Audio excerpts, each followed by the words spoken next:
Hey you guys, it's Monday. It's lunchtime for me here in El Dorado Hills, and I wanted to hop on and give you a quick update. Well, it may not be so quick, but an update on Claire, and also to give you my opinion on the doctor I believe that helped her diagnose what was going on and recommend what she needed to do to get better. And so it may surprise you. It's probably not the doctor that maybe you're thinking helped her. So, and there's nothing in this for me. I don't get any perks or anything. I just share this because you may find yourself in a situation that you need to think outside the box. And, that's what I was doing. So I didn't talk about this before publicly. And I didn't do that on purpose because I didn't want to distract Claire's healing process. And so, but now I feel like it's time to share my opinion and I might be able to help somebody. So Claire and I both went back to work. She went back yesterday for a little bit, and I went back today.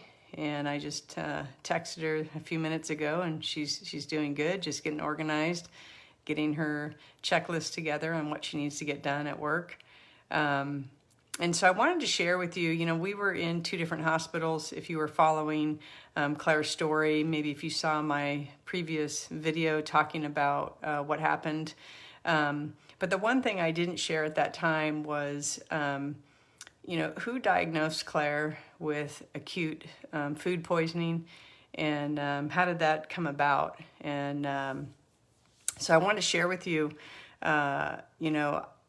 it was super scary. We're 2 weeks out of the hospital now, and on day 8 it got super scary for us. No diagnosis, vomiting was still occurring, not getting a lot of help with the doctors. That's the night that I reached out on LinkedIn, and I had two, basically, if you know me, I always have bookends. I'm in finance for a long time, and we always had bookends. We were always trying to solve the math in between those bookends. And in the hospital, I had two bookends. On one side, I had faith, and on the other side, I had experience. My brother Frank had gone through a very similar experience when he was in high school. He was 16, and he got through 30 days at Stanford Hospital with no pain medicine and not eating. He lost, I believe it was 40 pounds. So I had faith and I had that. Those were my bookends. And it helped keep me grounded because I knew that Claire had time. Even though she was a lot smaller than my brother Frank, I had that experience. And one thing that I did when I got super desperate was, what did my mom do? What did I remember my mom telling me? Because I was probably, I think, a freshman when that happened. I remember my mom telling me that she got so desperate after 30 days that she reached out to her alternative friends. And I remember her telling me that once she did that and she called them in, Frank actually got out of the hospital the next day and he never went back in.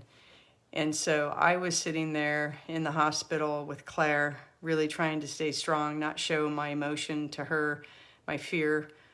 And I was like, God, I was thinking about the people that my mom called, and I was, counting on my fingers, they were all dead.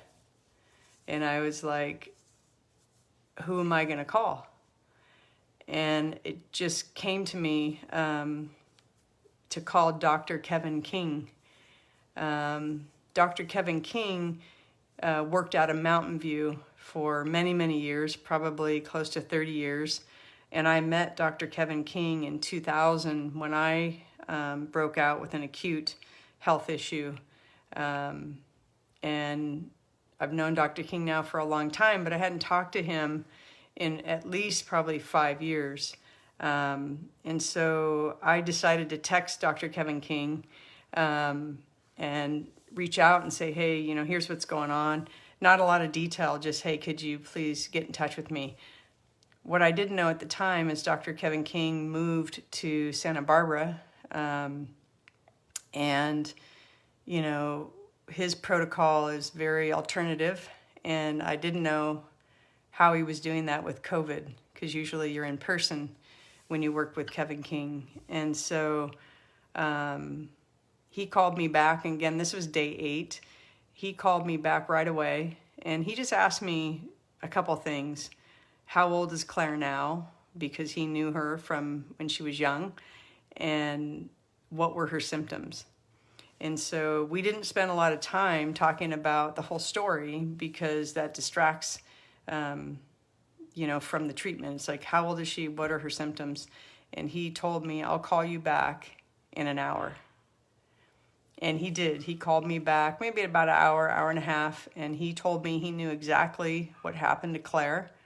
And like I said, he only knew her age and her symptoms, and he's not a psychic, although I always had suspected he had some very supernatural powers. But he told me exactly what happened to her. He started with eating Chick-fil-A. He didn't say Chick-fil-A, he just said she had a meal an hour before her flight, and she got food poisoning. The food wasn't bad or spoiled. She got a chemical reaction, maybe something they clean with, something they use on the equipment. And then he proceeded to tell me exactly what she needed to do to get better, which was a $40 supplement called glutathione. It took me 36 hours to get that from Amazon.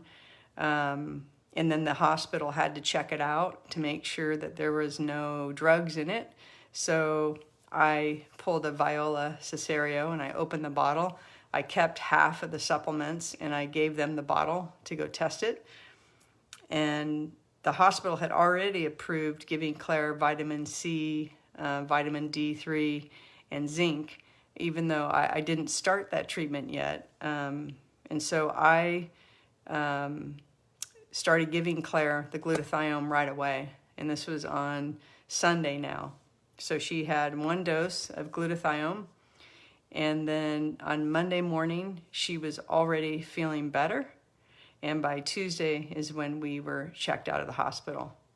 And so I share this with you, not that glutathione would work for you, because treatments are different. We're all individuals and our bodies need maybe something different when something's gone wrong. But I just wanted to share this because Dr. Kevin King is a licensed chiropractor and kinesiologist. He worked with me over the phone. He never talked to Claire. And he has obviously gotten really good at his protocol during COVID over the phone. I'm not sure if you've ever worked with a kinesiologist. It's very, very interesting. It's called muscle testing. You could look it up. But my point of coming on and sharing this is because you may need to think outside the box when you get in situations, and you shouldn't be afraid to try alternative approaches. It was nice to, after the fact, get a second opinion from a Harvard doctor through our Teladoc benefit at Apple, and he basically confirmed what Dr. King diagnosed her with on day 8. And so it was nice to get those two connections together. The hospital never did diagnose her with any food-related issues, primarily because they don't know how to test for it, and they assume if it's foodborne that it would have passed within a few days. But it's interesting because we went there. One of the things we were going to do is watch the Tennessee Titans play football, and shortly after Claire was released from the hospital, one of the Tennessee Titans players, I believe it is number 11, A.J. Smith, he was diagnosed with acute food poisoning, and he was out for at least a week and lost like 8 pounds. And I can guarantee you he had the best doctors trying to keep him on the field. He's one of their best players. So, we have a long ways to go to be able to discover what's going on in our bodies. And, hopefully someday Western medicine and naturopathic medicine will merge and work together. I know the naturopathic doctors are willing, able, and they have been for years. So anyways, I wanted to share that because I feel like Claire is well into recovery now. And I didn't share it purposefully because I didn't want any negative energy going her way. I didn't want anybody wondering what the hell I was doing, because there are people that can interrupt healing. So thank you for all your support and your continued prayers as we both get to 100%. And I hope you have a blessed week. Reach out anytime if you want any information. Bye.